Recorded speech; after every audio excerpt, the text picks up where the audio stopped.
केन्दुझर जिला झुंपुरा ब्लॉक खुंटापड़ा ठारे जिलार अग्रणी स्वेच्छासेवी संगठन Indian by birth a trust and foundation द्वारा मागणा स्वास्थ्य एवं चक्षु परीक्षा शिविर अनुष्ठित हो जाइछि।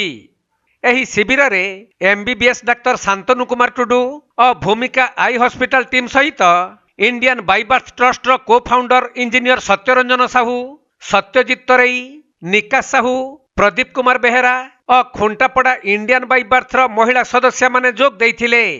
एही शिविर रे पाखापाखी 117 जन ग्रामवासी जोग देइथिबा बेले इंडियन बाय बर्थ एपरी समाज मंगल काम को लोक माने प्रशंसा करिसंती।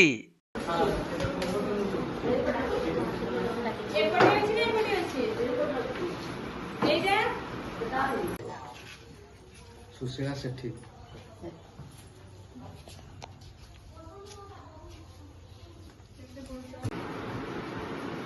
केन्दुझर जिल्लारू दीपेश कुमार बेहेरा रिपोर्ट के लाइव।